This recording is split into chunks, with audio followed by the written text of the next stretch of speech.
뇌에 손상이 오는 조건은 일정 수준 이상의 충격이 뇌에 가해질 때입니다. 달리기를 할 때, 내가 착지할 때 몸에 가해지는 충격, 줄넘기 할 때 내가 착지하면서 내 몸에 가해지는 충격, 그리고 수영할 때 입수하면서 머리에 가해지는 충격, 이런 정도의 충격은 뇌를 손상시키지 않습니다. 운동 중에 뇌를 위험에 빠지게 만드는 운동들이 있어요. 대표적인 운동 중에 라고 하는 것들이 있습니다. 이제 요즘에 근육이 굉장히 중요하다라는 말씀들을 많이 하시고, 그래서 근육의 중요성에 대해서 많이 인지하시기 때문에 달리기 같은 운동을 했을 때 근육이 빠지면 어떻게 하나, 그 중요하다는 근육이 빠지면 안 될 텐데, 이런 걱정들도 많이 하세요. 근육을 키우는 운동은 근력 운동, 웨이트 트레이닝이 있는데, 저항성 운동이라고 우리가 부르는. 근데 그 운동은 방법이 어떤 특정 근육에 일정 수준 이상의 부하를 가해서 그 근육이 커지는, 즉 근비대를 유도하거나 아니면 근력이 커지는, 근력 강화하는 그 두 가지 효과를 기대하는 운동입니다. 그래서 보통 보시면 특정 근육을 좀 고립해서 그 근육에 일을 많이 시켜가지고 그 근육이 이제 커지도록, 즉 상처가 나서 그 근육이 다시 회복되는 과정에서 근육이 커지고 근력을 키우는 원리로 그 근력 운동이 이루어지는데, 그런 운동과는 좀 다르죠. 달리기는 전신 운동이고, 그리고 물론 하체에 주로 부하가 가해지지만 어쨌든 하체에서도 특정 한 근육만 일을 하지는 않고 굉장히 다양한 하체의 근육들이 다 동참을 하는 운동이 되겠고, 코어 근육도 당연히 쓰이고 상체도 일부 쓰입니다. 그래서 달리기도 역시 근육을 쓰긴 하지만 이 근육을 쓰는 패턴이 저항성 운동과는 완전히 다른 패턴인 거죠. 따라서 어떤 특정 근육을 키우겠다, 특정 근육의 힘을 키우겠다, 이렇게 만들어진 운동과는 다르기 때문에 어쩔 수 없이 근비대의 효과나 근력 강화의 효과가 똑같을 수는 없습니다. 두 개를 놓고 비교하면 그럴 텐데요. 그렇지만 달리기를 하지 않는 것보다는 당연히 달리기를 하는 것이 특히 하체 입장이나 코어 입장에서는 근력 강화가 되고요. 상체 근육은 직접 체중을 부하하지 않기 때문에, 저항이 없기 때문에 상체는 오히려 빠질 수가 있습니다. 그래서 상체가 빠지는 이유는 달리기가 고강도라서 에너지 소모가 많기 때문에 내가 근육을 키울 때 필요한 에너지가 있을 텐데 그 에너지를 운동하는 데 다 소모하기 때문이거든요. 그러니까 상대적으로 상체 근육은 적정한 부하도 걸리지 않고 에너지는 줄고 하니까 빠질 수밖에 없는 것이죠. 그런데 이제 그걸 보고 근손실이 온다 이렇게 생각하실 수 있는데, 그거는 그렇지 않고 몸 전신적으로 봤을 때는 근력 강화는 되고 근손실이 오지 않는다 이렇게 볼 수 있고요. 따라서 만약에 달리기를 하면서 내가 근육의 볼륨을 좀 유지하고 싶다 하면 더 잘 드셔야겠죠. 내가 달리기로 일정 에너지를 소모를 하더라도 내가 또 다른 에너지 섭취를 충분히 잘해서 근육을 만드는 데 혹은 근력을 키우는 데에도 그 에너지가 쓰일 수 있도록 만들어주는 것이 필요하기 때문에 적절한 운동 그리고 적절한 에너지 섭취, 이 두 가지의 요건만 잘 맞는다면 달리기를 한다 해서 근손실이 온다는 말은 전 동의하기가 어렵습니다. 과한 운동이 몸에 해롭다, 과한 운동이 독이다, 이런 말씀들도 많이 하시는 말씀들이세요. 왜냐하면 일단 피로하고 운동을 많이 하면, 그리고 회복하는 데도 시간이 많이 걸리고 그리고 에너지 소모도 많고 자꾸 뭘 먹어줘야 되고 이런 일들이 생기잖아요. 그러니까 이런 걸 봤을 때 운동을 과하게 하는 것이 오히려 득이 아니라 실이 아닐까 이렇게 생각하시는 분들이 많고요. 그리고 실제로도 과거에는 심장과 관련해서 운동을 많이 하면 할수록, 유산소 운동을 강하게 하거나 혹은 운동량이 많아지면 심장에 그만큼 해악이 된다, 이런 얘기들이 많았습니다. 왜냐하면 심장도 근육인데 심장이 운동하는 내내 뛰다 보면 그 근육에 분명히 이제 악영향이 갈 거다, 이런 우려들이 많아서 예전의 논문들에서는 운동이 일정 수준 이상으로 많아지면 이득이 줄어든다 해서 일정 수준 이상의 운동을 하지 않는 것을 권하는 논문들이 많이 있었는데요.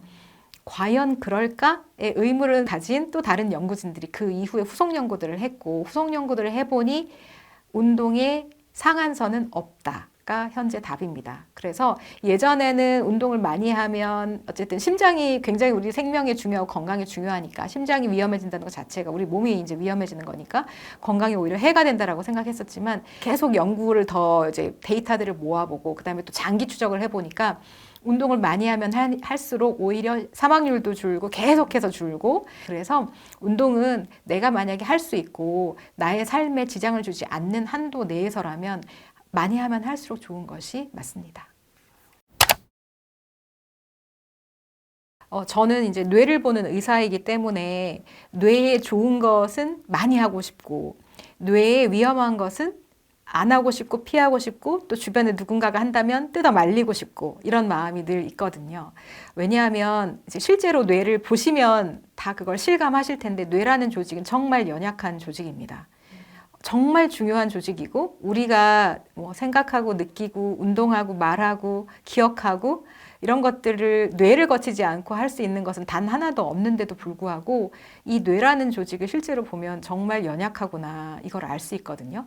근데 그 연약하고 작은 뇌가 정말 무수한, 정말 한계가 없는 정말 많은 뭐 일을 해내잖아요. 뭐 정말 멋진 예술 작품, 정말 멋진 철학 뭐 사상, 뭐 아주 선의의 어떤 멋진 이런 것들을 다 해내는데 그리고 뭐 인류 문명도 다 뇌에서 왔고 그런데 그 뇌를 상하게 하는 행위들이 있습니다. 그렇다면 그 연약한 뇌를 잘 보호하고 다치지 않게 하는 것이 일단 가장 먼저일 것이고 내가 아무리 좋은 음식을 먹고 잘 운동해도 뇌를 한번 다치게 하면 그 뇌는 낫기가 어렵거든요. 그래서 일단 뇌는 보호해줘야 되는데 운동이라고 할 때 우리가 이 운동은 나한테 득이 될 거야 혹은 나에게 즐거움을 줘 해서 운동을 시작하고 하는데 운동 중에 뇌를 위험에 빠지게 만드는 운동들이 있어요. 그래서 저라면 이 세상에 다양한 운동이 있고 많은 운동이 있지만 가급적이면 그런 운동은 좀 피하고 싶다가 저의 마음이고 만약에 저의 가족이 그런 운동을 한다 했을 때도 저도 그냥 보고 있지는 않을 것 같아요. 대표적인 운동 중에 우리가 컨택트 스포츠라고 하는 것들이 있습니다. 사람과 사람이 몸으로 부딪히게 되어 있는 운동들이 있어요.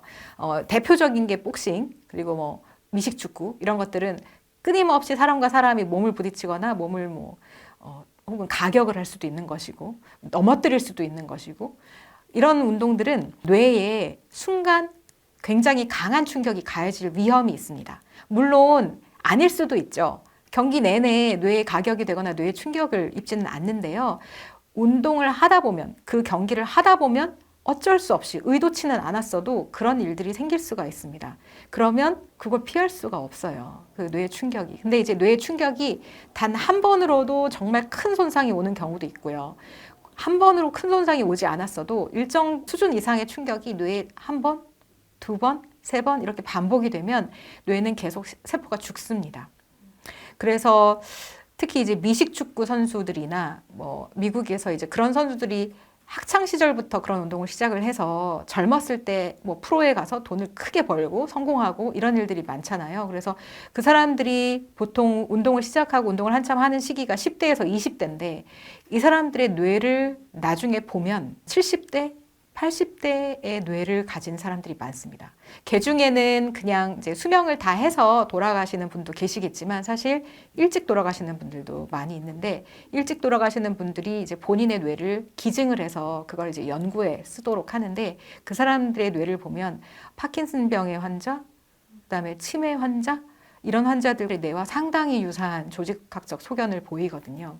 그것이 살면서 증상이 있었을 수도 있지만 증상이 없이도 뇌에는 이미 그런 변화들이 있는 경우도 있고 실제로 증상이 있으면 조기 파킨슨병이나 조기 치매와 같은 현상으로 나타나서 20, 30대에 이미 인지기능이라든지 어떤 정서적인 우울증이라든지 뭐 이런 것들의 문제가 상당히 있는 경우들이 많아서 저 같으면 이제 그런 종류의 운동은 하지 않고 주변에 누가 한다고 했을 때 권하지도 않고 말리고 하는 것이고 그래서 대표적인 그런 컨택트 스포츠에 제가 말씀드린 뭐 복싱, 미식축구 뭐 이런 것들이 있는데 다 대결을 하는 모든 종류의 운동은 다 그렇다고 보시면 됩니다. 뭐 태권도도 그렇고 유도, 주짓수 이런 것들이 다 거기에 들어가는 거라서 이제 이렇게 이제 말씀을 드리면 사실 이제 실제로 그런 운동을 이미 즐기고 계신 분들은 좀 속상해 하세요. 이 운동 좋은 거 많은데 좋은 점이 얼마나 많고 내가 이 운동을 통해서 얼마나 즐거움을 얻는데 왜 운동이 나쁘다고 하느냐. 하지만 이제 물론 그 운동이 다 나쁘다는 것이 아니라 뇌의 측면에서 보면 저 같으면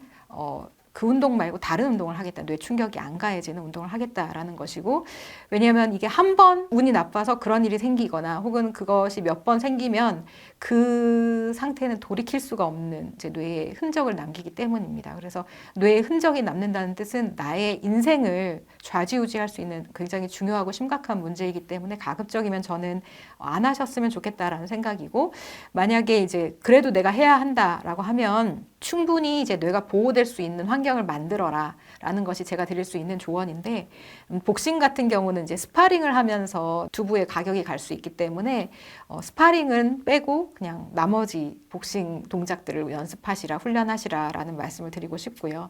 만약에 이 뇌를 직접 만져볼 수 있는 기회가 다들 있으시다면, 아, 내가 이 뇌는 정말 정말 소중하게 보호하고 잘 평생에 걸쳐서 잘 간직해야겠구나 라는 생각이 저처럼 드실 거라고 생각하거든요. 그래서 꼭 뇌를 보호하는 그런 운동을 하셨으면 좋겠습니다.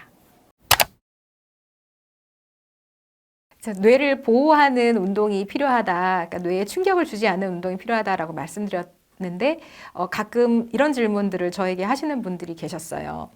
달릴 때에도 우리 몸이 땅을 착지할 때마다 뇌에 충격이 갈 텐데, 혹은 줄넘기 같은 운동도 계속 뛰는데 뇌에 충격이 가는데 그런 운동은 괜찮은 거냐? 달리기는 뇌에 그럼 해롭지 않냐? 줄넘기는 괜찮냐? 이런 질문들을 하시거든요.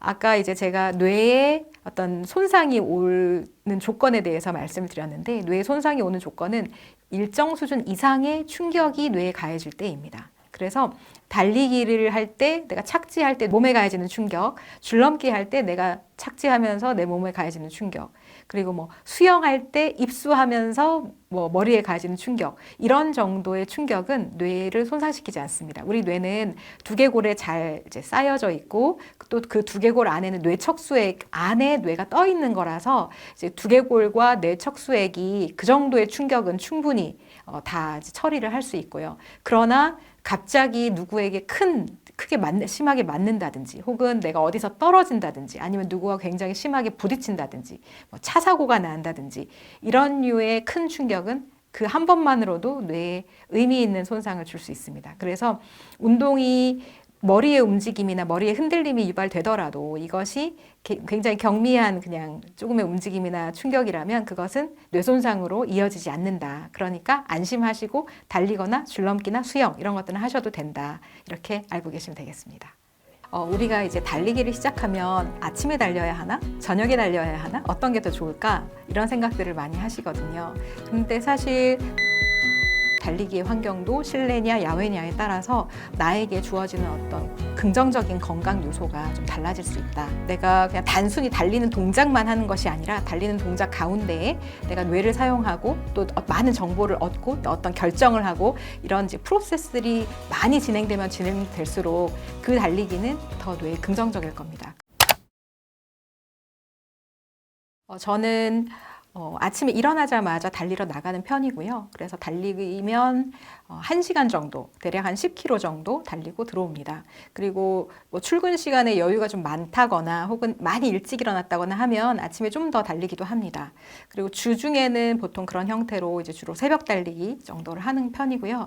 주말에는 좀 날씨가 춥거나 하면 낮에 달리고, 또 아니면 햇볕을 좀 내가 쬐고 싶다 그러면 이제 햇볕이 좀 많은 시간에 달리고요.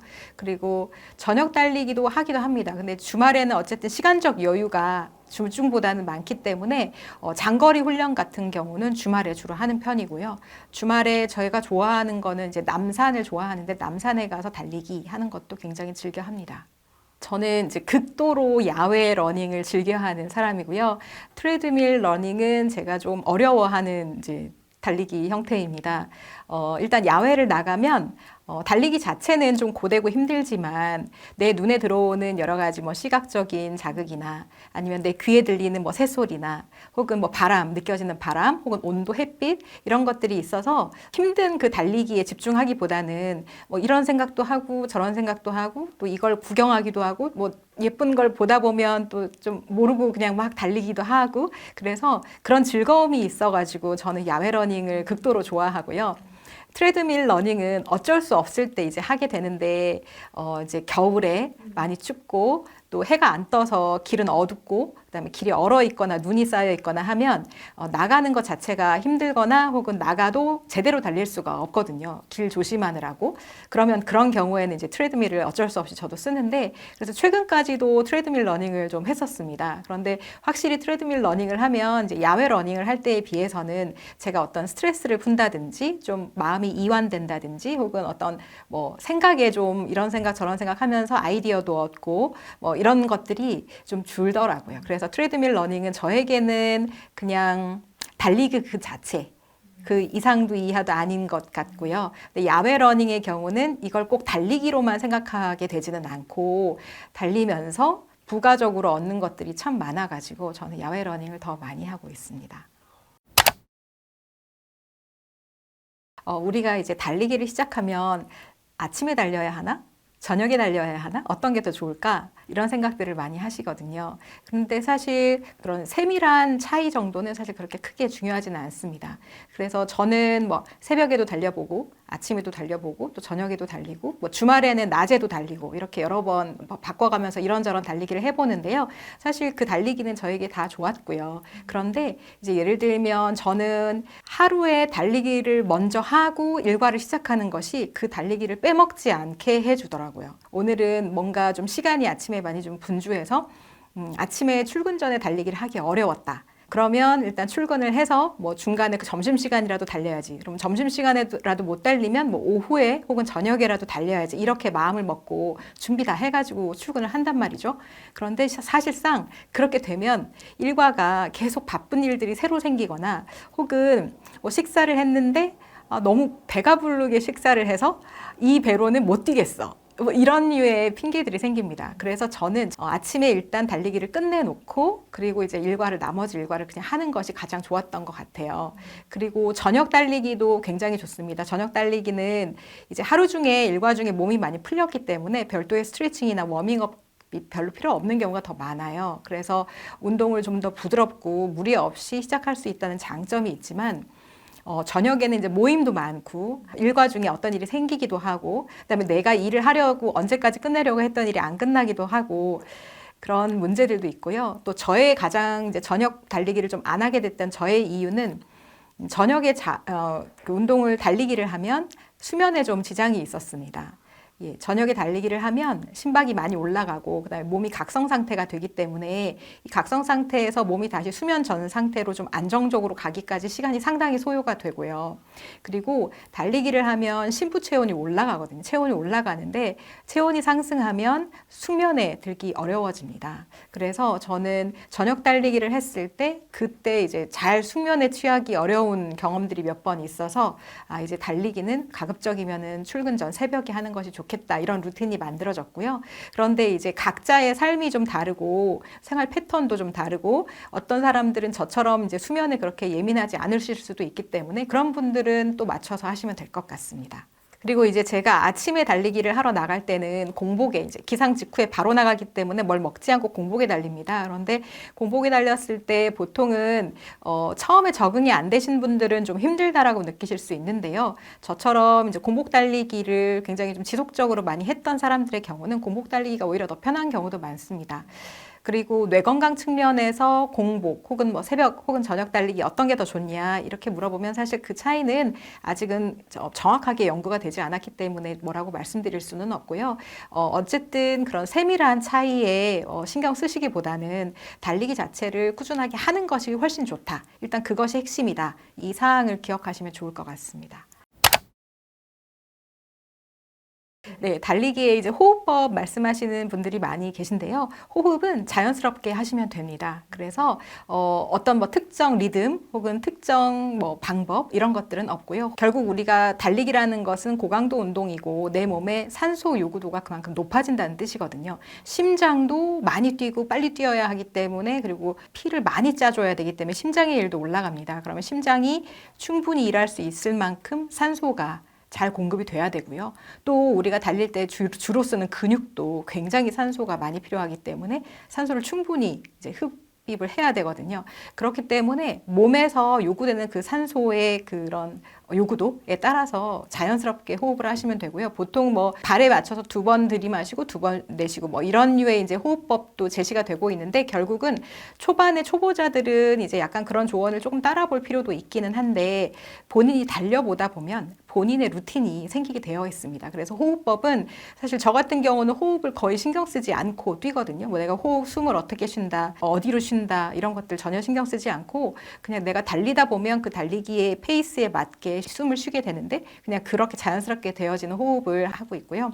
뭐 특정 방법, 그러니까 예를 들면 코로 호흡을 해야 한다 이런 방법은 뭐 절대적이지가 않습니다. 특히 아주 천천히 뛰시는 분들은 코 호흡을 해도 되지만 코 호흡을 안 하고 입을 벌려서 뛴다 그러면 뭐 크게 문제가 되는 것이 전혀 없기 때문에요. 저는 늘 입 벌리고 뛰고 입으로 호흡하고요. 그래서 제가 이제 예전에 10km 달리기 대회에 나갔던 적이 있어요. 작년 일이었는데 그때 이제 10km 대회는 사실 전력 질주 비슷하게 하거든요. 뭐 이거 단거리 달리기의 스프린트와 비교할 수는 없지만 그래도 풀코스보다는 1시간 이내로 빨리 달리면 되는 것이니까 사람들이 보통은 자신이 낼 수 있는 굉장히 빠른 속도로 달립니다.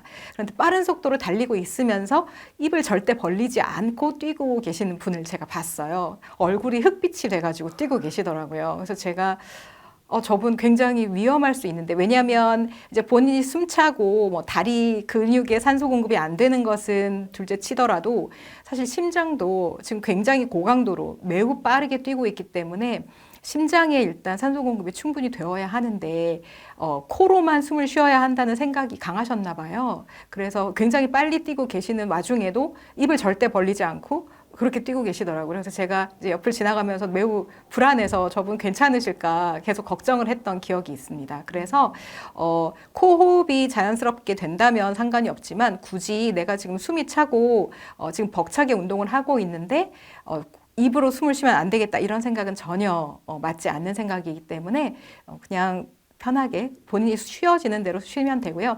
하여튼 저는 달릴 때 항상 입을 벌리고 입 호흡을 한다. 예, 그렇게 말씀드릴 수 있겠습니다. 야외 러닝과 이제 실내 트레드밀 러닝의 차이는 아까 말씀드렸던 것처럼 여러 가지 감각 정보가 나에게 들어온다. 그리고 그런 감각 정보를 내가 적절히 처리하고 또 그로 인해서 어떤 이제 생각의 흐름이 유도가 된다. 이런 측면이 있고요. 그 다음에 이제 스트레스의 해소나 이완도 좀 다를 텐데요. 달리기에서 실내 러닝과 야외 러닝의 차이를 규명한 연구는 없는데 실제로 여러 연구에서 이제 같은 어떤 조건의 사람이 야외에 있을 때와 실내에 있을 때 어떻게 달라지는지를 본 연구들은 있는데요. 대표적으로 창밖 풍경 연구? 아마 번역을 하자면 그럴 겁니다. 그런 연구가 있어요. 이게 무슨 연구냐면 외과 수술을 받은 환자들, 그래서 수술 때문에 입원한 환자들을 어떤 사람들은 밖에 경치가 너무 좋은, 경치가 아주 잘 보이는 방에 입원실에 두었고 어떤 사람은 맞은편 건물의 벽이 보이는 창이 있는 입원실에 두었습니다. 그래서 그 두 군이 회복이 어떻게 되고 그리고 그 어떤 뭐 피검사 수치라든지 뭐 이런 것들이 어떻게 되는지를 비교했던 연구가 있어요. 굉장히 유명한 연구인데요. 이 연구에서 밖에 벽돌벽이 보이던 그런 방에 있는 사람보다 그냥 자연을 많이 봤던 그 사람들의 회복이 훨씬 빨랐다라는 것이 규명이 되었거든요. 그래서 우리가 사람이 이게 자연 속에서 어떤 자연에서 주어지는 여러 가지 좋은 그런 리소스 이런 것들에 접했을 때 훨씬 좋아진다라는 것은 사실 다양한 측면에서 연구는 되어 있습니다. 그게 이제 달리기에서는 연구가 좀 안 되어 있지만 뭐 그래도 미루어 저희가 짐작할 수 있는 것이죠. 달리기의 환경도 실내냐 야외냐에 따라서 나에게 주어지는 어떤 긍정적인 건강 요소가 좀 달라질 수 있다 이렇게 볼 수 있습니다. 그래서 좀 이제 그런 어떤 의학적인 증거도 있지만 제 개인적으로도 제가 똑같은 달리기를 하고 똑같은 속도로 똑같은 시간 거리를 달려도 이제 밖에서 달리는 것과 실내에서 달리는 것의 그 차이는 굉장히 커서 저는 야외 러닝이 아마도 훨씬 더 긍정적인 영향이 있을 것이다 이렇게 생각하고 있습니다. 그리고 산에서 뛰는 것 같이 이제 어떤 길이 고르지 않고 내가 어디로 가야 될지 순간순간 계속 정보를 찾고 결정을 해야 되는 그런 환경들이 있잖아요. 그런 경우에 뇌의 어떤 볼륨이나 그리고 뇌에서 어떤 그 구조 기능 이런 것들이 더 많은 변화가 생긴다라는 연구도 있습니다. 그렇기 때문에 아마도 내가 그냥 단순히 달리는 동작만 하는 것이 아니라 달리는 동작 가운데에 내가 뇌를 사용하고 또 많은 정보를 얻고 또 거기서 어떤 결정을 하고 이런 이제 프로세스들이 많이 진행되면 진행될수록 그 달리기는 더 뇌에 긍정적일 겁니다. 그래서 그런 측면에서도 실내 달리기보다 야외 달리기가 더 좋을 것이라고 미루어 짐작할 수 있습니다. 달리기를 하면 우리 몸의 전반적인 변화가 이루어진다고 보면 되는데요. 이런 변화와 함께 뇌도 같이 변하게 됩니다. 달리기 같은 유산소 운동을 했을 때 BDNF라고 하는 신경 생성에 관여하는 물질들이 더 많이 분비가 됩니다. 그런 물질들이 많이 분비되게 되면 뇌에 있는 세포가 새로 더 생성되는 그것이 촉진이 됩니다. 그래서 달리기를 많이 한 사람들의 뇌는 뇌세포도 건강하게 잘 작동하고 그러니까 뇌가 훨씬 더 건강한 상태로 유지될 수 있습니다. 안녕하세요. 저는 서울특별시 보람매병원 재활의학과에서 근무하는 정세희입니다. 저는 서울의대 재활의학교실 교수이기도 합니다. 길 위의 뇌라는 책을 쓴 작가이기도 합니다. 오늘은 여러분과 함께 뇌 그리고 달리기에 대한 이야기를 나누려고 합니다. 달리기는 대표적인 유산소 운동이고요. 그리고 유산소 운동 중에서도 이제 중강도 혹은 고강도에 속하는 좀 힘든 운동입니다. 달리기를 하면 일단 우리 몸에서 우리가 느끼는 변화들은 뭐가 있을까요? 숨이 차고 심박이 빨라지고 또 땀이 나기도 합니다. 그리고 이제 몸이 고되다라는 느낌도 좀 들 거죠. 근데 이제 이렇게 숨이 차고 심박이 빨라지는 이런 운동들이 고강도, 중고강도 운동에 해당되는데 이런 중고강도 유산소 운동을 하면 심폐체력이 좋아집니다. 그래서 심폐체력이라고 하는 것은 우리가 심장과 폐가 단련된다는 뜻이기도 하지만 그와 더불어서 혈관 그리고 자율신경계 조절 그리고 에너지 대사 이런 사실 뭐 근육의 건강 이런 것들 포함해서 우리 몸의 전반적인 변화가 이루어진다고 보면 되는데요. 이런 변화와 함께 뇌도 같이 변하게 됩니다. 그래서 뇌도 일단 뇌 내의 혈관이나 뇌 내의 신경 연결망 이런 것들이 변하기도 하고요. 그다음에 뇌에서는 달리기 같은 유산소 운동을 했을 때 BDNF라고 하는 신경 생성에 관여하는 물질들이 더 많이 분비가 됩니다. 그런 물질들이 많이 분비되게 되면 뇌에 있는 세포가 새로 더 생성되는 그것이 촉진이 됩니다. 그래서 뇌 내의 신경세포가 촉진되는 그래서 신경세포가 늘어나는 효과도 있고 그리고 뇌는 세포와 세포 사이에 긴밀한 연결을 통해서 일을 하게 되는데 그런 연결망이 더 촘촘해지고 건강해집니다. 그리고 이렇게 이제 뇌 구조적인 변화도 있지만 뇌 기능적인 변화도 있습니다. 그래서 뇌는 여러 가지 신경 전달 물질이 그런 걸 통해 가지고 신호를 전달하고 일을 하게 되어 있는데 이런 신경 전달 물질의 분비도 바뀌게 되고요.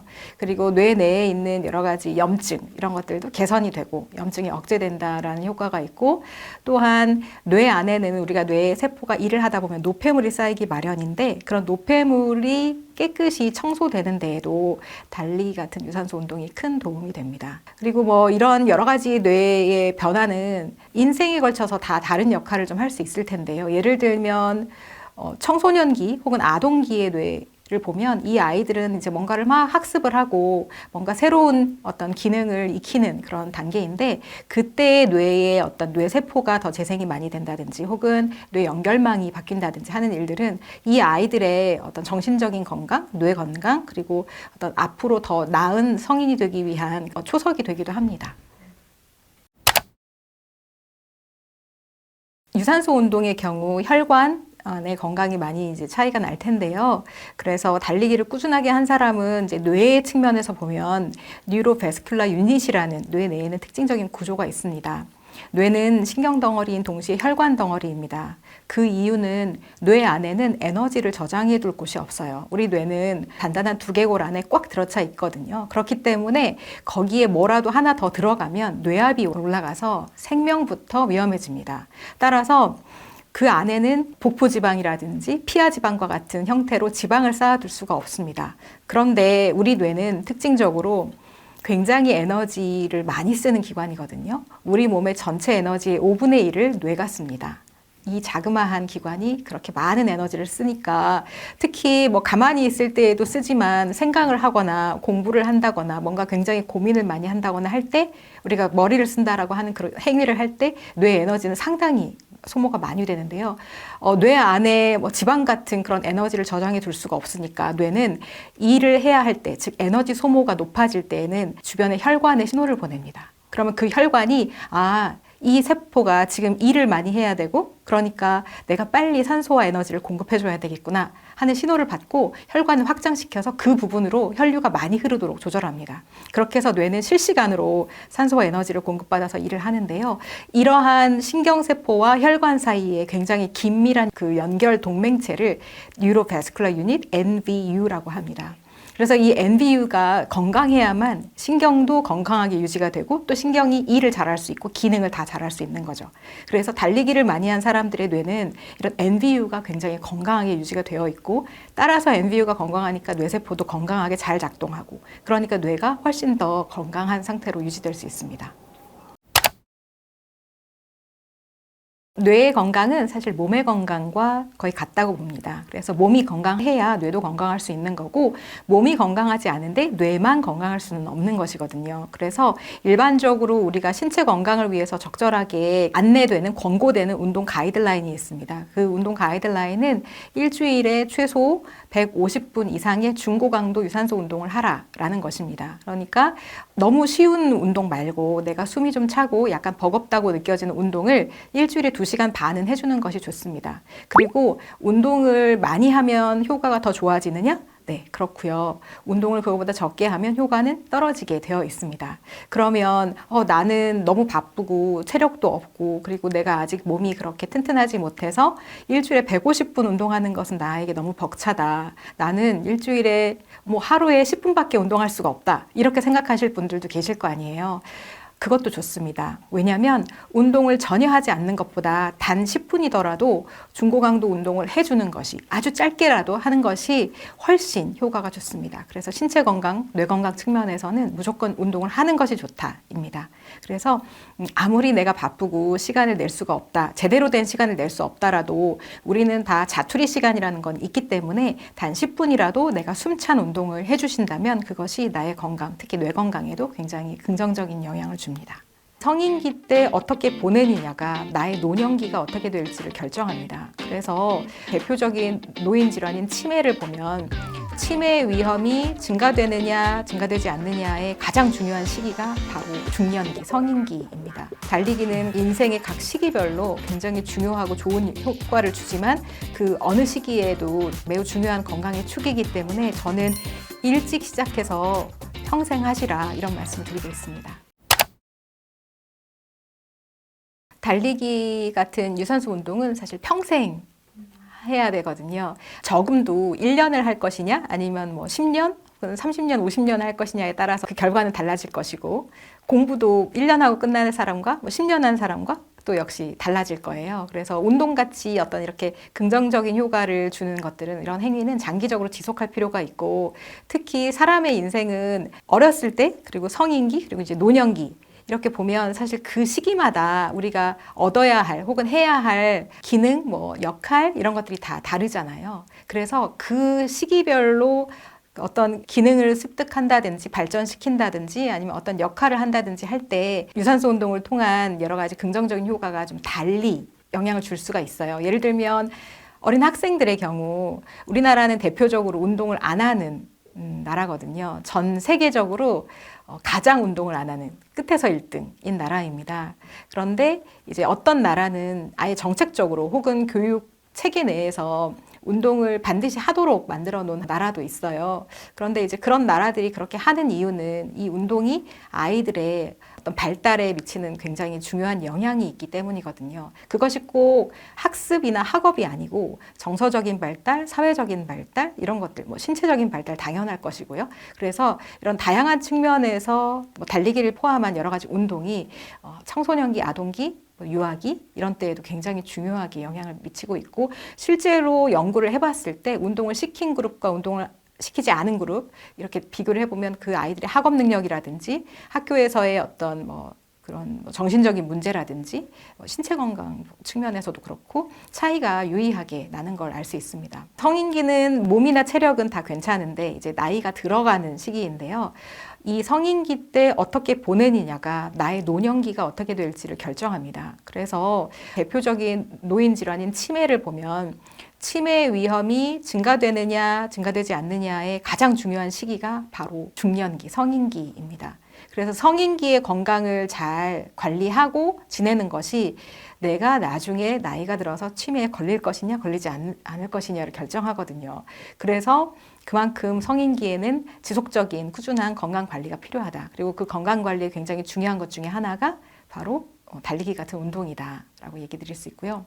노년기에는 이제 사회적인 활동도 줄고 그다음에 체력도 떨어지고 인지적인 능력도 좀 떨어지고 하기 때문에 자칫 이것이 더 나의 그 어떤 노화를 앞당길 수가 있거든요. 그래서 내가 일부러라도 사람들과 관계를 계속 유지하고 적극적으로 그리고 신체적인 활동도 활발하게 유지하고 인지적인 활동도 좀 유지해주는 것이 노년기에도 건강을 유지하는 데 굉장히 중요합니다.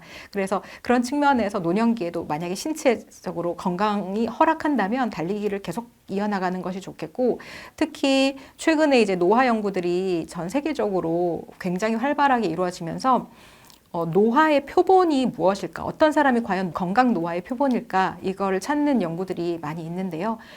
평생에 걸쳐서 달리기를 계속했던 사람들, 그러니까 이제 우리가 마스터즈 러너라고 부르는 사람들이 있습니다.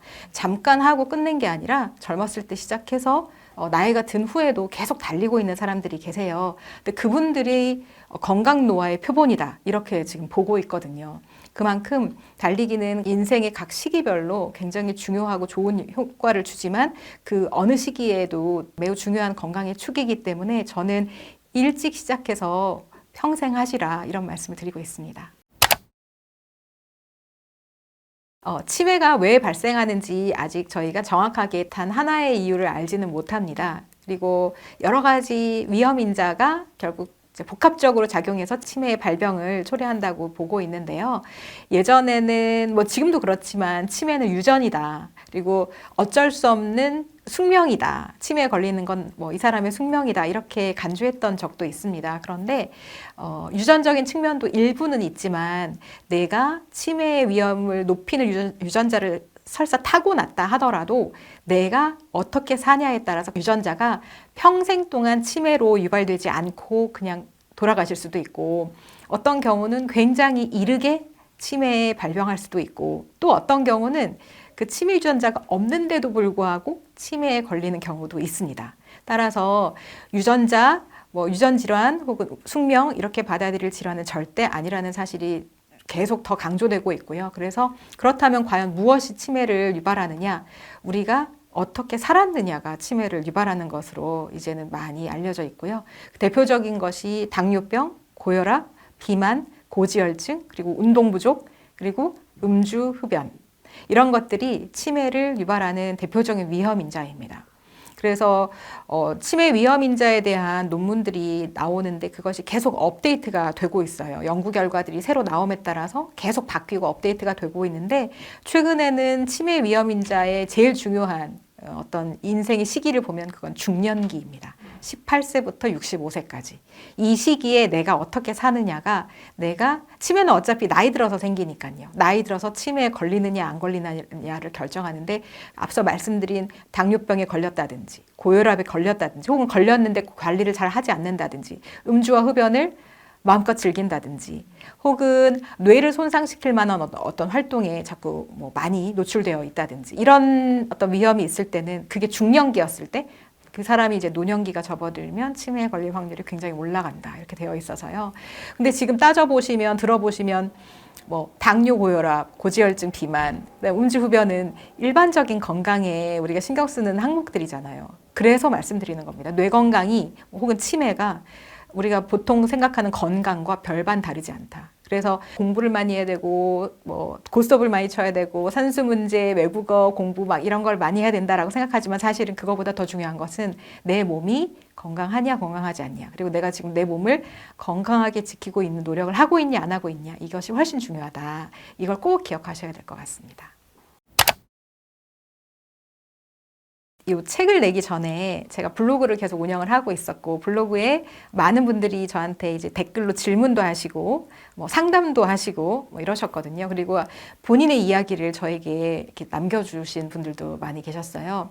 근데 그 중에서 제가 기억에 특별히 많이 남는 경우들은 내가 달리기를 통해서 우울증을 극복했다. 그리고 내가 굉장히 스트레스를 많이 받고 매일 불안 속에서 살았었는데 지금은 그런 증상들이 많이 없어졌다. 많이 편해졌다. 그리고 예를 들면 뭐 가족이 돌아가셨는데 그 상실의 아픔이 너무 컸는데 달리기가 없었다면 내가 그 상실의 아픔을 이렇게 좀 쉽게 좀 금방 극복하기 힘들었을 것 같다. 이런 말씀들을 많이 해주시거든요. 실제로 우리가 뭐 신체적인 건강 그리고 어떤 인지적인 건강뿐만 아니라 이런 정서적인 건강에 있어서도 달리기가 굉장히 효과가 있어서요. 대표적으로 우울 그리고 불안 그리고 여러 가지 스트레스 이런 것들이 달리기를 통해서 상당히 개선되는 것으로 되어 있습니다. 그래서 어떤 경우에는 달리기는 우울증 약과 거의 같은 효과를 보인다라고 아예 논문에서 얘기하기도 하고요. 어떤 연구 결과의 그 근거 수준을 저희가 나누는데 이제 이게 굉장히 좋은 그리고 대규모의 연구에서 나온 입증된 결과다 그러면 저희가 그걸 근거 수준이 굉장히 높은 증거라고 얘기를 하고, 그 다음에 이제 몇몇의 경험 혹은 주관적인 의견 이런 것들은 근거 수준이 낮다고 보는데요. 그렇게 근거 수준을 나눌 수가 있는데 달리기의 우울증에 대한 효과의 그 근거 수준은 제일 높은 단계에 있습니다. 그러니까 아까 말씀드렸던 것처럼 우울증 약과 거의 비슷한 정도의 효과가 있다, 우울증 개선에. 그래서 실제로 그 댓글을 남겨주는 분 중에 내가 예전에는 이제 병원에서 약을 꼭 먹고 치료를 받았어야 했는데 점점 달리기를 하면서 점점 증상이 좋아져서 이제는 더 이상 약을 먹지 않는다. 그리고 예전에는 직장 생활을 하기도 혹은 대인 관계에서도 매우 이제 힘들었는데 지금은 그런 단계가 아니다. 많이 좋아졌다. 직장도 잘 다니고 있고 이런 말씀들을 해주시는 분들이 상당히 많아요. 그래서 저는 이게 뭐 신체적인 건강 혹은 뭐 인지적인 건강, 뭐 치매 같은 제가 말씀드렸던 그런 것이 아니더라도 지금 내가 뭔가 굉장히 힘든 어떤 뭐 정신적인 심리적인 그런 상황이라면 한번 달려보시라는 말씀도 꼭 드려보고 싶습니다. 좀 중장년층이 되면 아무래도 근력이 떨어지기 때문에 내가 이제 의지로 열심히 달려보겠다 하지만 내 근력이 좀 부족한 경우도 있습니다. 그래서 달리기를 잘 하고 싶고 또 달리기를 건강하게 하고 싶으시다면 또 좀 같이 해주시는 것이 좋겠습니다. 일반인의 관절염 발생 비율에 비해서 평생에 걸쳐서 달리기를 한 사람의 비율이 3분의 1밖에 안 됩니다. 누가 옆에서 너 그렇게 달리다가 관절 나가, 무릎 나가 이렇게 얘기하시면 누가 할 소리? 이렇게 대받아 쳐주시면 될 것 같습니다. 달리면 여러 가지 부상들이 생길 수가 있습니다. 그래서 그걸 우리가 달리기 부상이라고 얘기를 하는데 달리기 부상의 가장 큰 부위 중에 하나가 무릎입니다. 많이들 그래서 이제 달리면 무릎 나간다, 달리면 무릎을 오히려 망가뜨린다 이렇게 이제 생각을 하시기가 쉬운데 실은 그렇지가 않습니다. 그래서 우리가 이제 무릎 통증은 많이 써서 생기는 경우들이 많아서 달리기에서 무릎 통증이 생기는 경우는 이제 내가 내 체력이나 내 신체 상태에 비해서 너무 과하게 운동을 해서 무릎에 충격이 과하게 누적이 되었을 때 이제 생기는 건데요. 그렇다고 하더라도 기본적으로 달리기의 운동 원리는 내 체중을 앞쪽으로 전진시키는, 끊임없이 전진시키는 형식이거든요. 그래서 달리기의 움직임을 보시면 좌우 움직임이 거의 없습니다. 좌우 움직임은 거의 없고 전후, 특히 이제 앞방향으로만 움직이게 되죠. 그런데 무릎은 무릎에 이제 보면 뭐 연골도 있고 인대도 있고 해서 이런 조직들이 쉽게 스포츠를 하다가 다칠 수가 있는데 잘 다치는 스포츠는 좌우 방향 전환이 많고 피보팅이라고 하는 방향 전환이 많고 또 갑자기 가속을 하거나 혹은 갑자기 멈춰야 하는 동작을 하는 그런 스포츠인 경우가 많아요. 대표적으로 축구 잘 다치고요. 농구 그리고 테니스 이런 운동들이 대표적인 예입니다. 그래서 달리기는 그렇게 급감속이나 급가속을 하지도 않고 또 좌우로 막 뛰어다니는 그런 운동이 아니기 때문에 같은 동작을 반복하는데 그 반복이 많은 것이죠. 따라서 일반적인 무릎 손상의 위험은 달리기는 크지 않다. 대신에 너무 누적적으로 많은 충격이 가해지면 무릎이 아플 수는 있다. 그러면 한 번의 달리기는 그렇지만 이 달리기를 몇십 년 이렇게 쭉 장기적으로 했을 때 그럼 어떠냐를 보면 일반인들 아무 운동도 안 하는 사람들의 관절염 발생 비율과 그다음에 평생에 걸쳐서 달린 사람들의 관절염 발생 비율을 비교하면 평생에 걸쳐서 달리기를 한 사람의 비율이 3분의 1밖에 안 됩니다. 일반인의 관절염 발생 비율에 비해서.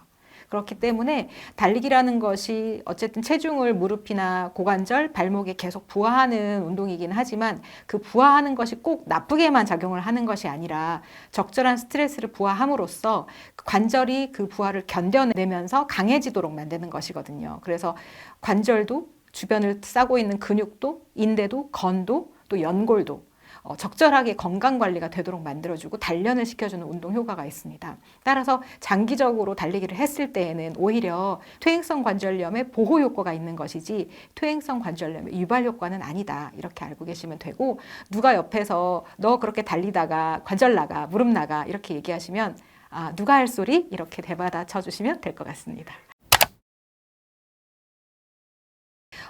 달리기는 대표적인 맨몸 운동인데요. 맨몸 운동은 어쨌든 내 몸의 체중을 부하하는 운동이거든요.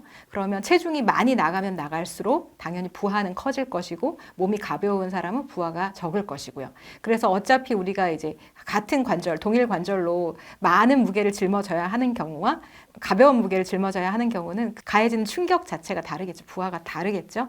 그래서 과체중이신 분들이 달리기를 할 때 훨씬 무릎 통증의 위험도 올라가고 그다음에 사실 잘 달릴 수도 없습니다. 왜냐하면 내 몸을 내 힘으로 전진시켜야 하는데 내 체중이 많이 나가면 그 전진하는 것도 더 어렵거든요. 그래서 보통은 가벼운 분들이 더 잘 달리고요. 그다음에 부상도 덜 겪게는 되어 있습니다. 그리고 실제로 전 세계적으로 신기록 달성하는 아프리카의 마라톤 선수들 보시면 사실 굉장히 실제로 보면 굉장히 왜소하세요. 키도 작고 매우 말랐고 남자 선수임에도 불구하고 저와 키가 그렇게 큰 차이가 안 나고 저보다 훨씬 또 마르시고 이런 분들이 많거든요. 그래서 달리기 자체는 가벼우면 가벼울수록 유리는 한 건 맞는데 그렇다고 해서 절대적으로 살을 막 빼야 하는 그런 다이어트가 필요한 것이 아니라 결국 내 몸이 버틸 수 있는 무게, 그러니까 상대적인 무게인 거죠.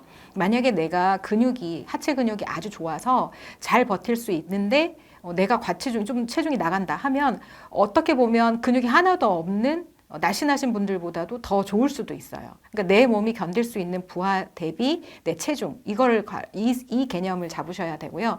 따라서 이제 관절에 무리가 되지 않게 운동을 좀 달리기를 하고 싶다라고 하면 너무 과체중이신 분들은 일단 빼는 것이 어쨌든 유리하다. 왜냐하면 그것이 달리기 효율도 떨어뜨릴 뿐더러 관절의 부하도 올리기 때문에. 그래서 일반적으로는 달리기를 처음부터 시작하라고 말씀드리기보다는 체중 조절을 조금 한 후에 달리기를 본격적으로 시작하시라는 조언을 드리는 경우가 많습니다. 그렇지만 달리기를 하면 안 된다는 아니고요. 달리기는 하되 다른 사람에 비해서는 거리라든지 이런 것들을 좀 짧게 하시고 그다음에 달리기와 달리기 사이에 휴식 시간도 좀 충분히 가지시고 이렇게 하는 것이 관절에 무리를 주지 않게 그러면서 달리기를 좀 쉬지 않고 꾸준하게 할 수 있는 좋은 방법일 것 같고요. 상대적으로 이제 내 몸이 견딜 수만 있으면 체중이 좀 어느 정도 나가도 괜찮다라는 말씀을 드렸잖아요. 그렇기 때문에 근력 운동 같이 하체에 좀 근력을 강화시키는 운동들을 같이 해주시면 그런 분들은 특히 도움이 많이 되겠죠. 그래서 저는 과체중이라 해서 달리기를 못하는 것은 아니다. 그러나 같은 달리기를 해도 좀 힘들거나 달리기가 좀 덜 즐거울 수 있고 오히려 통증을 유발할 위험도 있기 때문에 체중은 좀 조절하신 후에 시작하시는 편이 더 좋겠다. 이렇게 말씀드리겠습니다. 최근에 이제 젊은 친구들도 달리기를 많이 하지만 또 나이가 좀 있으신 분들도 달리기를 새로 시작하시는 분들이 많이 생기셨어요. 그래서 그분들이 달리기 하는 모습을 보면 저도 굉장히 힘을 얻고 정말 뿌듯하고 너무 좋습니다. 그런데 이제 내가 젊었을 때와 좀 나이가 들었을 때의 차이는 여러 가지 차이가 있긴 있겠습니다. 근력도 좀 떨어지고 이럴 수 있는데요. 순발력도 떨어지고 그런 것도 있지만 대표적인 차이로 저는 회복의 효율성, 회복이 얼마나 빨리 되느냐 그 차이가 있는 것 같아요. 그래서 젊은 나이 예를 들면 20대에 어떤 부상이 있다거나 아니면 조금 통증이 있다 해도 보통은 자고 나면 좋아지고 그 다음에 또 바로 뛸 수 있고 이런 경우가 많아요. 근데 같은 부상이나 같은 통증이 생겼어도 나이가 든 경우는 휴식이 좀 더 필요합니다. 왜냐하면 회복에 그만큼 많은 시간이 걸리기 때문에요. 그래서 저는 일단 휴식 기간을 좀 충분히 가져라. 특히 이제 달리기를 이미 오래 하신 분이 아니라 이제 달리기를 막 시작하신 분이라면 달리고 쉬고 달리고 쉬고 이런 이제 어떤 패턴을 좀 만드는 것이 좋겠다라는 말씀을 먼저 드리고 싶고요. 그리고 평소에 그냥 특히 뭐 예를 들면 아침에 일어나자마자 달리러 나간다 하면 이제 몸이 아직 다 풀리기 전이고 몸이 몇 시간 동안 한 자세로 계속 있었다가 이제 바로 나가는 것이고 나가서 달리면 바로 고강도로 진입이 되는 것이기 때문에 몸이나 뭐 심장이나 이런 데에서 이제 좀 약간 적응할 시간이 좀 필요할 수 있어요. 그래서 이런 경우에 하면 좋은 것이 동적 스트레칭인데요.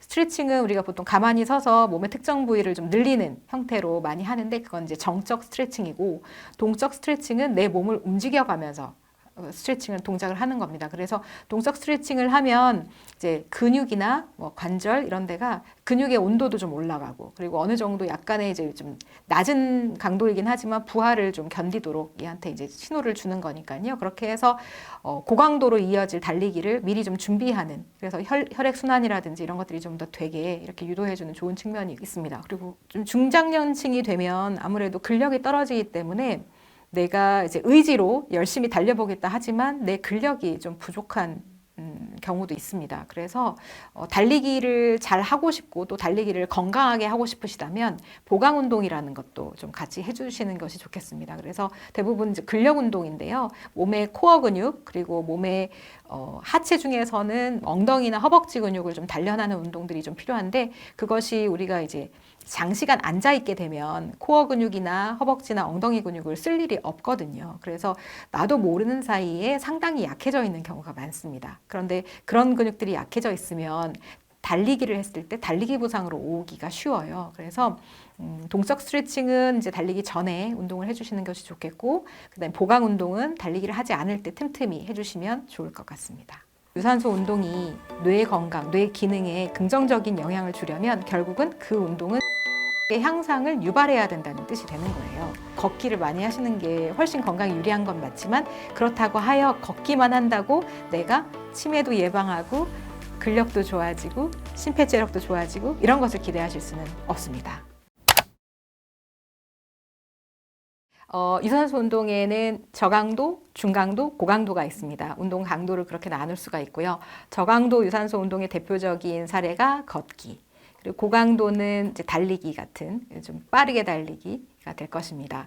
그래서 걷기와 달리기가 그러면은 똑같은 유산소 운동인데 뇌 건강에 다른 효과를 줄까? 이제 이런 것이 궁금하실 수 있겠는데요. 우리가 유산소 운동을 해서 인지 기능이 좋아지는지 이런 것들을 연구한 결과들이 있습니다. 학령기 아동들에서는 운동을 했을 때 이 아이가 학업 성적이 올라가고 학업 성취도가 올라가는지를 본 연구들이 있어요. 그래서 그렇게 봤을 때 운동을 많이 하면 좋아진다가 결론인데 그러면 운동을 많이 했을 때 왜 좋아지느냐? 그 사이에 도대체 뭐가 그 결과를 영향을 매게 하느냐를 봤을 때 심폐 체력이 향상되었을 때 그에 비례해서 학업 성적도 올라가고 학업 성취도도 올라가고 인지 기능도 좋아졌습니다. 따라서 어떤 유산소 운동이 뇌 건강, 뇌 기능에 긍정적인 영향을 주려면 결국은 그 운동은 심폐 체력의 향상을 유발해야 된다는 뜻이 되는 거예요. 근데 심폐 체력의 향상, 즉 우리가 심폐 체력은 최대 산소 섭취량으로 보통 측정을 하는데 이 최대 산소 섭취량은 우리가 심장이나 폐, 그리고 혈관, 그리고 근육, 뭐 대사 시스템 이런 것들이 다 같이 좋아졌을 때 그 기능이 다 같이 좋아졌을 때 올라가는 거거든요. 혈액의 헤모글로빈 이런 것들도 관여하고 근육 내의 미오글로빈이나 미토콘드리아 이런 것들도 관여하고 그래서 우리 몸에 구석구석이 다 건강해지고 구석구석의 기능이 다 좋아졌을 때 최대 산소 섭취량이 올라갑니다. 심폐체력이 향상이 되는 거예요, 그때. 그런데 걷기 같은 운동은 심폐체력을 향상시키는데 아주 뚜렷한 한계가 있습니다. 걷기를 한다고 해서 내 심장이 빨리 뛰지도 않고 숨이 차지도 않고 땀도 잘 나지 않습니다. 여름철을 제외하고는요. 그래서 걷기만으로는 심폐체력 향상이 오지 않는다. 그럼 심폐체력 향상시키는 운동 뭐가 있을까? 결국 심폐에 그만큼 부담을 주는 운동이어야 하고 그러려면 운동 강도가 최소 중강도는 돼야지만 심폐체력이 향상이 됩니다. 따라서 뇌건강 측면에서 걷기가 뭐 나쁘다 이렇게 얘기하는 건 아니지만 굳이 놓고 보자면 걷기보다는 달리기와 같은 좀 더 강도 높은 운동을 해주는 것이 심폐체력을 향상시키고 그것이 결국 뇌 건강으로 이어진다. 이렇게 생각하실 수 있습니다. 저강도 유산소 운동인 걷기는 스트레스 이완이라든지 우울증 개선에 좀 도움이 됩니다. 그래서 특히 이제 야외에서 햇빛을 받고 그다음에 뭐 주변 경치를 즐기면서 이렇게 좀 사색하면서 하는 그런 걷기 같은 경우는 우울이나 불안에 긍정적인 효과가 있고 그리고 스트레스 해소에도 도움이 되는 것으로 알려져 있습니다. 걷기는 아까 말씀드린 것처럼 심폐체력을 향상하지는 못하지만 일단 걷는다는 것은 내가 그 시간 동안 앉아있지 않았다는 것이거든요. 근데 앉아있는 것 자체가 우리에게는 굉장히 안 좋습니다. 그래서 앉아있는 시간을 줄이고 그 시간을 활동으로 대체했다는 것 자체가 일단 걷기에 긍정적인 효과를 유발하는 것이고요. 또 걷기를 하면 내가 이제 잉여로 섭취한 에너지를 좀 처리할 수 있거든요. 그래서 식후에 걷기 이런 것들을 권장하는 이유가 식후에 갑자기 많은 칼로리가 내 몸에 들어왔을 때 이것이 지방으로 축적되기보다는 이것이 적절하게 쓰임으로 해서 혈당 조절이나 대사 조절이나 혹은 지방으로 그러니까 비만으로 이어지는 것들을 좀 방지하고자 하는 것이거든요. 그래서 걷기는 그 정도 측면으로 생각을 하시면 될 것 같습니다. 걷기가 나쁜 것은 아니고 절대적으로 안 걷는 분들보다는 걷기를 많이 하시는 게 훨씬 건강에 유리한 건 맞지만 그렇다고 하여 걷기만 한다고 내가 치매도 예방하고 근력도 좋아지고 심폐체력도 좋아지고 이런 것을 기대하실 수는 없습니다. 그에 비해서 달리기는 아까 말씀드린 앉아있지도 않았고 그 다음에 에너지도 잘 적절하게 쓸 수 있었으니까 걷기의 효과는 다 이미 갖고 있는데 비해서 근력도 향상시킬 수 있고 심폐체력도 향상시킬 수 있기 때문에 그래서 결과적으로는 뭐 뇌 건강이라든지 혹은 여러 가지 대사증후군을 예방하는 데에도 훨씬 더 큰 효과를 줄 수 있어서 저는 같은 시간이라면 걷기보다는 달리기를 추천하는 편이고요. 특히 이제 연세가 아주 많으신 분이 아니시라면 웬만한 걷기로 건강 이득을 보기는 상당히 어렵거든요. 그래서 연세가 너무 많거나 혹은 근골격계 문제가 좀 있어서 달리기를 굳이 할 수 없는 경우를 빼고는 달리기를 더 권하는 입장입니다. 뇌 건강은 일생에 걸쳐서 계속 우리가 추구해야 되는 하나의 목표 같은 것인데요. 그래서 어렸을 때 할 수 있는 방법, 성인기에 할 수 있는 방법, 그리고 노년기에 할 수 있는 방법이 좀 다릅니다. 어렸을 때 할 수 있는 것은 일단 좋은 교육, 양육 환경이 굉장히 중요합니다. 아이가 부모로부터 정서적인 지지를 충분히 받고 그리고 안전한 환경에서 성장하고 그리고 방임되지 않고 이런 것들이 되게 중요하고요. 또 18세 전, 뭐 청소년기까지는 적절한 학업도 중요합니다. 그래서 내가 나의 인지 기능이 일단 충분히 쌓아져야 그 인지 기능이 이제 나이 들면 조금씩 감퇴하기 마련이기 때문에 일단 젊었을 때에는 충분히 쌓아두는 것이 중요하거든요. 그래서 적절한 교육이나 학업도 중요합니다. 이것을 우리가 인지 비축분이라고 하는데요. 저금을 많이 해두면 거기서 조금씩 써도 우리가 뭐 평생 뭐 먹고 살 돈이 있는 거와 비슷하게 일단 비축을 할 수 있을 때는 비축을 충분히 해두는 것이 중요하거든요. 그래서 어렸을 때는 이제 여러 가지 뭐 다양한 경험이나 다양한 교육, 좋은 교육을 통해서 그런 인지 비축분을 충분히 만들어 놓는 것이 중요하겠고요. 근데 우리나라는 워낙 교육을 많이 하니까 우리나라의 웬만한 사람은 다 그런 부분은 충분히 됐다고 볼 수 있겠어요.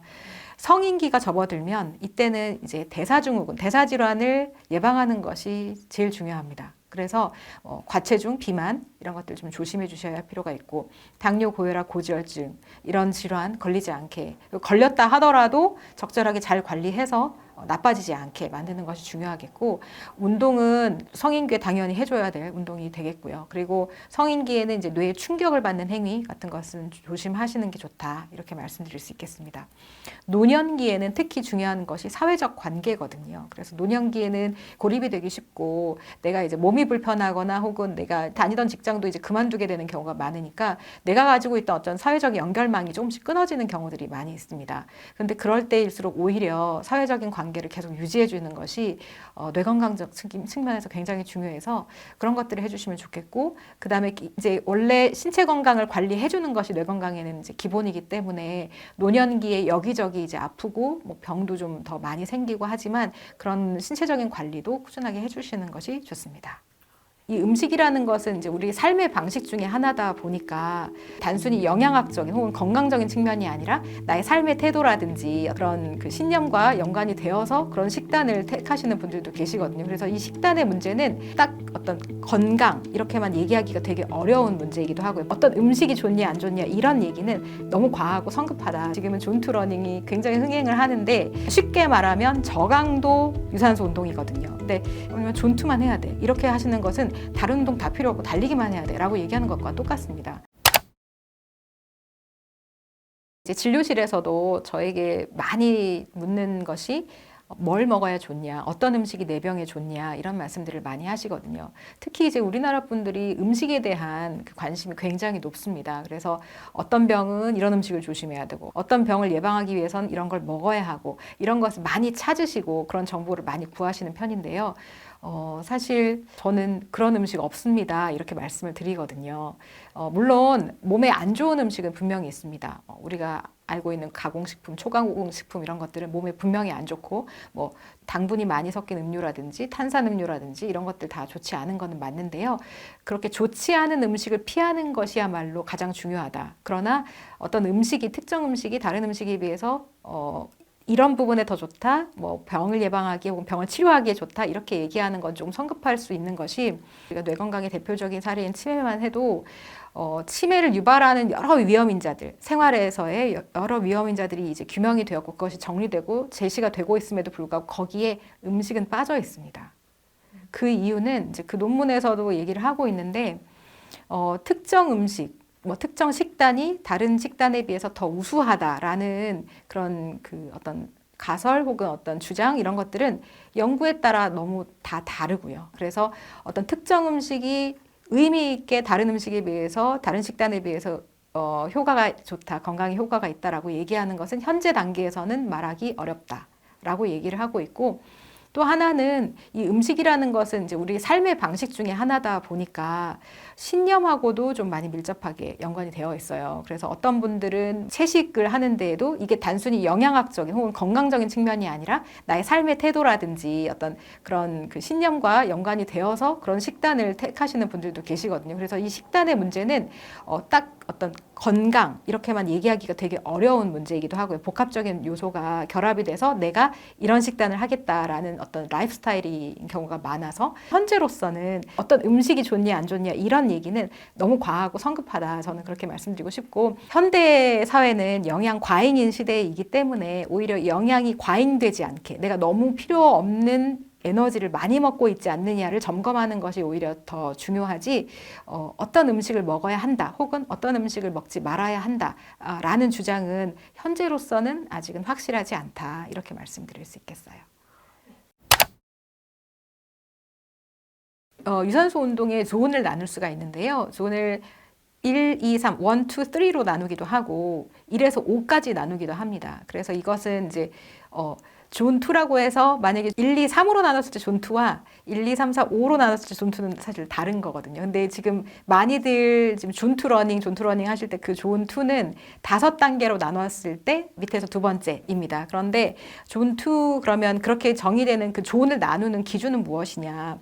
이거는 운동 부하 검사를 통해서 알 수 있습니다. 운동 부하 검사는 혹시 뭐 사진으로라도 보셨는지는 모르겠는데 그 마스크를 쓰고 이렇게 파이프가 연결돼 가지고 기계 위에서 달리거나 혹은 자전거로 막 타는 그런 모습을 보셨는지는 모르겠어요.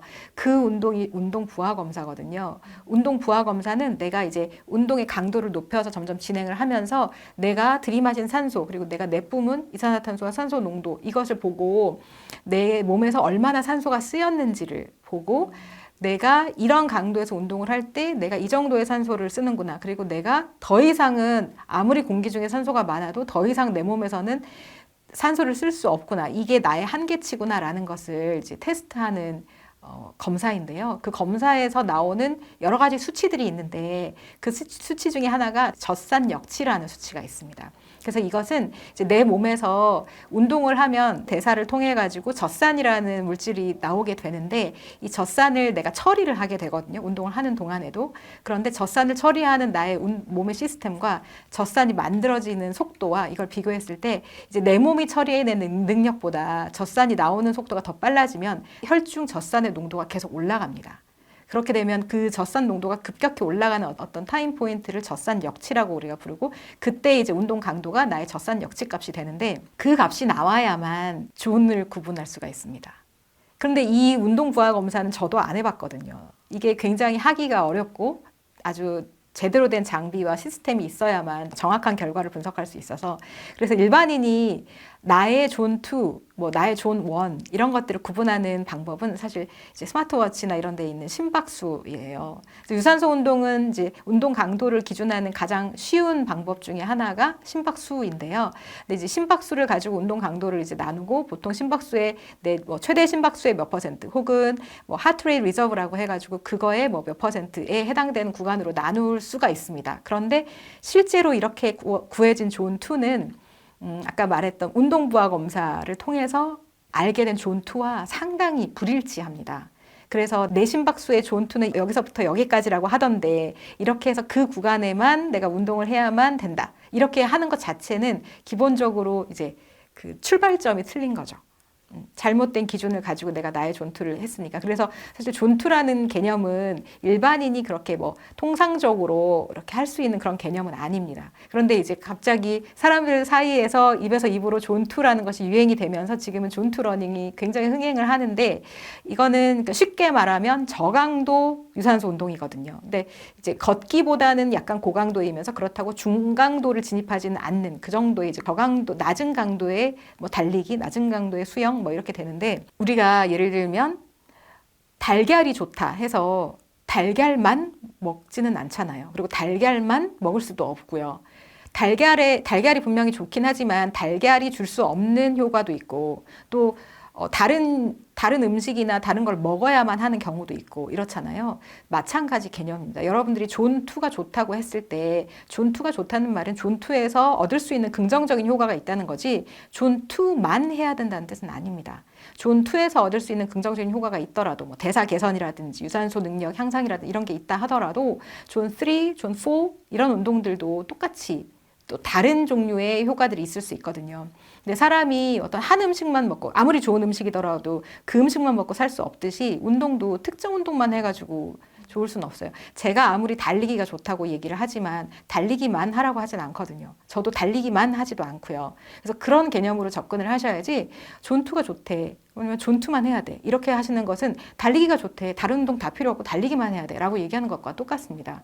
그리고 심폐 체력에서 사실 제일 중요한 요인은 심장의 박출량이거든요. 얼마나 많은 혈액량을 한 번에 짜낼 수 있느냐인데, 존투 같이 이제 좀 낮은 강도의 유산소 운동을 하면 심박출량을 그렇게 확 늘리지는 못합니다. 오히려 심장에 일을 충분히 줘서 심장의 근육을 단련시키고 심장의 수축력을 강화시켜서 심장이 잘 늘어나고 또 잘 줄어들어서 한 번에 많은 양의 혈류를 내뿜을 수 있도록 만들어주는 것이 필요한데, 그런 측면에서만 봐도 존투만 한다고 해서 심폐체력이 대단히 향상되지는 않거든요. 따라서 저는 골고루 하시라, 이런 운동도 존투도 할 수 있는 것이고 존 3, 존 4도 할 수 있는 것이고, 또 달리기 막 유산소 운동이 아니고 근력 운동도 해야 되고 유연성 운동도 해야 되고 하기 때문에, 너무 한 방법에 어떤 특정 패턴, 특정 방법에 매몰되는 거는 좀 주의하실 필요가 있다라고 말씀드리고 싶습니다.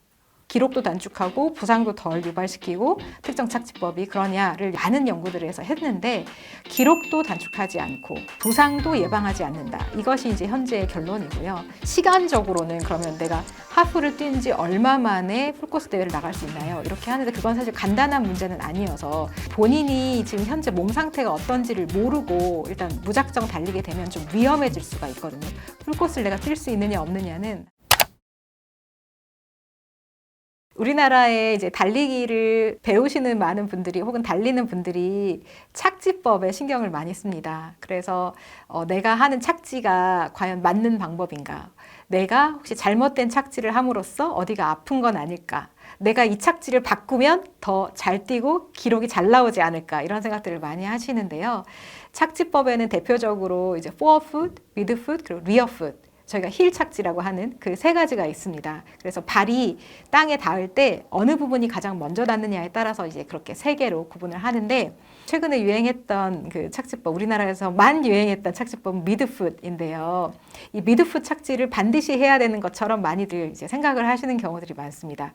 그런데 이거는 그 역사를 따지자면, 배경을 따지자면 10년 정도 미국에서 이제 미니멀리스트 슈, 그러니까 밑창이 굉장히 얇아서 땅을 디디면 그 땅의 지면의 특성이 다 느껴지는. 그러니까 요즘처럼 미드솔이 두터운 게 아니라 미드솔이 굉장히 얇은 종류의 러닝화들이 한참 유행을 했었고요.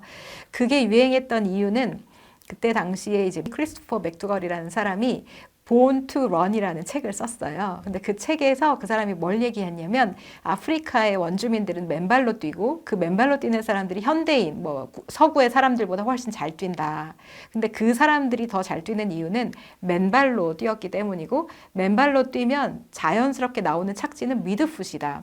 그런데 현대에 이제 여러 가지 러닝화 회사에서 운동화를 생산할 때 이 쿠션을 많이 넣으면서 맨발로 뛰었을 때 나오는 정상적인 착지 패턴을 왜곡시켰다. 이렇게 얘기를 해서 이제 힐 착지, 리어풋 착지가 되면 그것은 운동화에 의해서 왜곡된 착지다. 이렇게 주장을 폈습니다. 그래서 마치 미니멀리스트 슈 그리고 베어풋, 그러니까 맨발로 뛰는 것이 정설인 것처럼 했고, 그리고 그렇게 뛰어야만 착지도 정상적으로 구현이 돼서 미드풋으로 된다라고 주장을 했었는데, 만약에 그게 그 사람의 주장이 맞았다면 사실 역사가 증명을 했어야 했죠. 근데 요즘에 누가 미니멀리스트 슈 쓰나요? 요즘에는 정말로 40mm라는 그 높이를 최대한 이용해서 그것까지 채워서 미드솔을 두텁게 만드는, 그래서 충격을 많이 흡수하고 반발력을 높이는 그런 신발들이 대유행을 하고 있거든요. 그리고 세계에서 기록을 내는 선수들도 그런 신발을 신고 뛰고 있고요. 그래서 이제 베어풋 그리고 미니멀리스트 슈 그리고 그다음에 미드풋의 신화는 사실은 이제 한 주장이었던 겁니다. 그래서 그런 주장이 있었고, 과연 그럼 그 사람이 주장하는 대로 그것이 맞느냐, 착지법이 기록도 단축하고 부상도 덜 유발시키고 특정 착지법이 그러냐를 많은 연구들을 해서 했는데, 기록도 단축하지 않고 부상도 예방하지 않는다. 이것이 이제 현재의 결론이고요. 그런데 이제 특정 착지법에 비해서 부상을 덜 유발시킨다. 이런 것은 아니지만 착지법에 따른 특성은 있어서, 그래서 포어풋, 그리고 미드풋, 그리고 리어풋의 착지별로 흔한 호발 부상 부위는 있습니다. 그런데 그렇다고 하여서 리어풋을 미드풋으로 바꿔야만 부상이 예방된다. 뭐 이런 주장은 틀린 것이죠. 그리고 기록 역시 그런데 미드풋을 뛰어야만 혹은 포어풋으로 뛰어야만 기록이 단축된다. 이런 주장을 했었거든요. 그런데 실제로 세계 유수의 선수들, 마라톤 선수들의 착지를 보시면 그분들도 반수 이상이 리어풋으로 뛰고 있습니다. 그분들은 사실은 이제 직업으로서 달리기를 하는 사람이기 때문에 만약에 미드풋이나 포어풋이 기록을 단축하는데 정말 유용하다면 반드시 그렇게 바꿨겠죠. 그런데 그런 선수들조차도 리어풋으로 아주 잘 뛰거든요.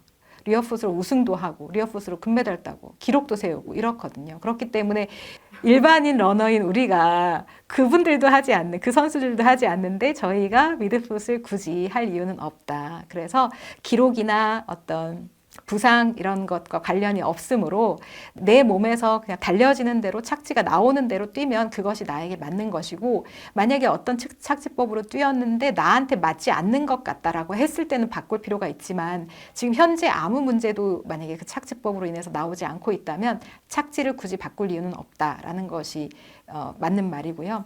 그리고 착지는 내가 내 몸을 다리를 들고 내리는 그 근육의 쓰임 때문에 나타나는 결과이지 착지를 통해서 달리는 것이 아닙니다. 그래서 내가 리어풋이 되는 거는 내가 리어풋으로 뛰는 것이 가장 이코노미컬하기 때문에 리어풋이 되는 거고, 내 몸이 그렇기 때문에.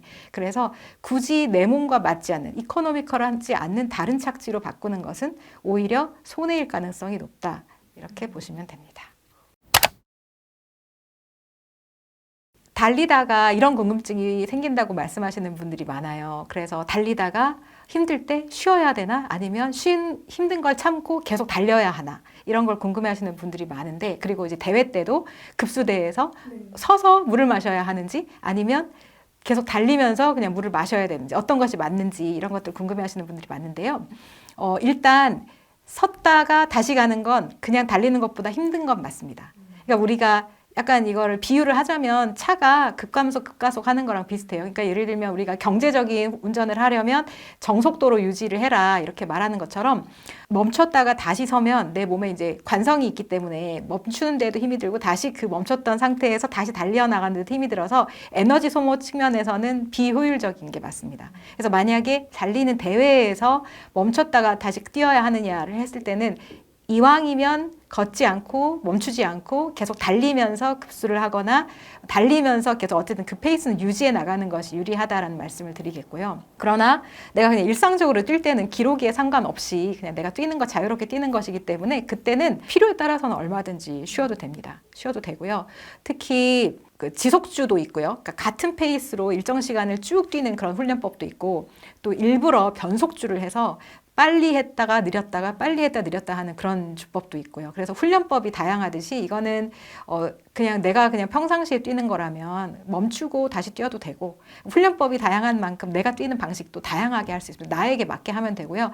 그러나 이제 만약에 내가 하프를 앞두고 있다. 그래서 나는 21km를 어쨌든 안 쉬고 뛰어야 하는 목표가 있다라고 하면 자꾸 중간에 서는 버릇을 하면 대회 때 나가서도 자꾸 서게 됩니다. 그래서 그때 대회를 좀 앞두고 내가 대회 때는 쉬지 않고 좀 완주하고 싶다라는 목표가 있다면 평상시에도 약간의 괴로움을 좀 이겨나가보는, 그러니까 괴로워도 쉬지 말고 꾸준히 달려보는 그런 훈련이 좀 필요합니다. 달리기를 하다가 목이 마른 경우들이 많아서 급수를 어떻게 해야 하느냐에 대한 질문도 상당히 많이들 갖고 계신데요.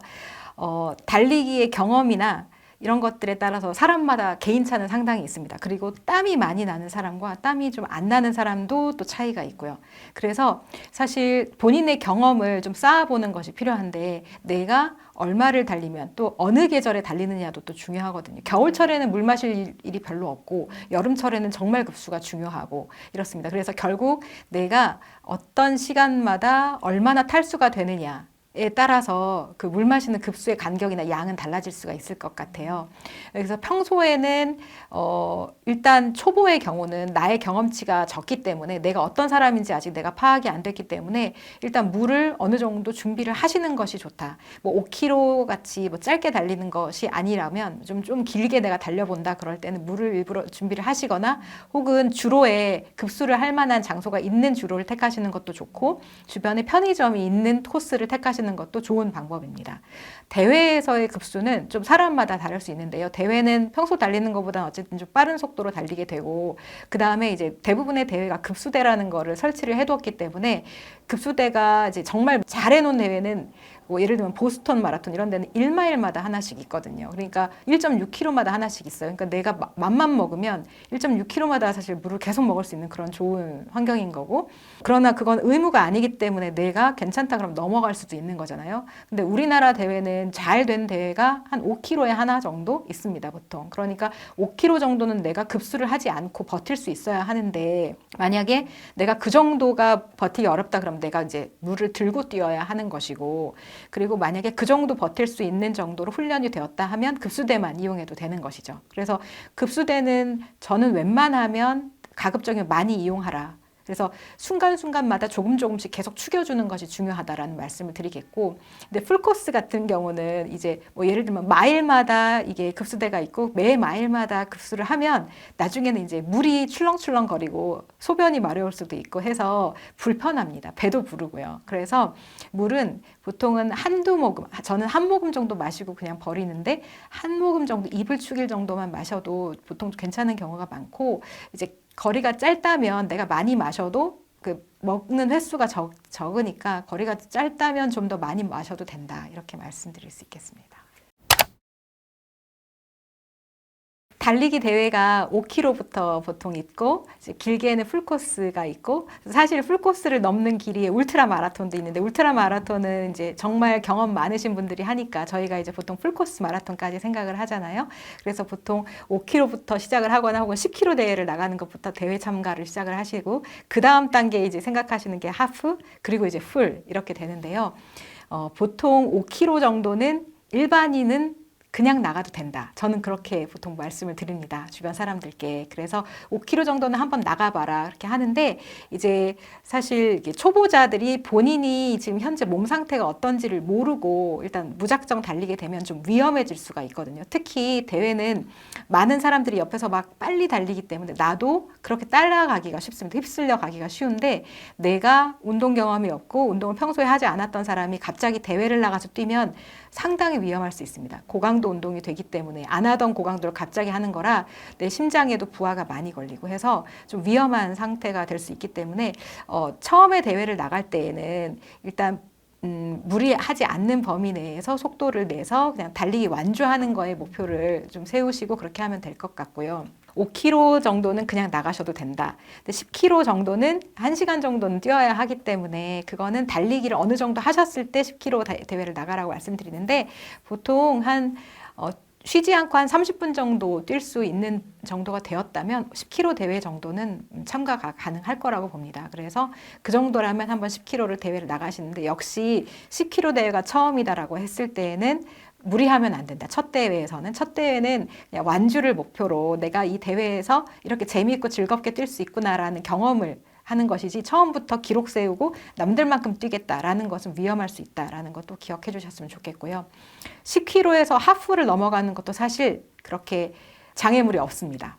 그래서 10km 정도를 만약에 뛸 수 있는 사람이다 그러면 그 사람이 대회를 나가서 하프를 뛰는 거는 사실 그렇게 어렵게 하진 않는 것 같아요. 그래서 하프까지는 10km를 좀 내가 그래도 좀 뛰는 사람이다. 뛰어본 적이 있다. 그리고 10km 대회도 나가 보았고 그랬다고 하면 하프는 뭐 몇 달이면 그냥 충분히 뛸 수 있으니까 하프까지는 괜찮은데 이제 하프에서 풀이 문제거든요. 이제 그 전에 5km에서 10km, 10km에서 하프 가는 그 간격보다 하프에서 풀 가는 간격은 상당히 험하고 그 간격이 큽니다. 갭이 큽니다. 그래서 풀코스는 내가 좀 뛴다 혹은 내가 일상적으로 뛴다라고 해서 갈 수 있는 것은 아니고요. 풀코스를 내가 뛸 수 있느냐 없느냐는 내가 한 30km 정도는 안 쉬고 좀 뛸 수 있느냐 쉬더라도 30km 정도를 내가 할 수 있느냐 정도가 되었을 때 그때 풀코스를 나가는 것을 이제 결정을 하시면 되고요. 시간적으로는 그러면 내가 하프를 뛴 지 얼마 만에 풀코스 대회를 나갈 수 있나요? 이렇게 하는데 그건 사실 간단한 문제는 아니어서 내 평소 운동량이나 내 체력이나 혹은 내 나이나 이런 것들에 따라 달라지거든요. 근데 저는 제 경험을 말씀드리면 저는 20대 중반에 달리기를 시작을 해서 달리기 시작하자마자 바로 5km 대회 그냥 나갔고 뭐 당연히 완주했고 별로 어렵지 않게 완주를 했고요. 그런데 그 완주한 대회에서도 사실 사망사고가 있었습니다.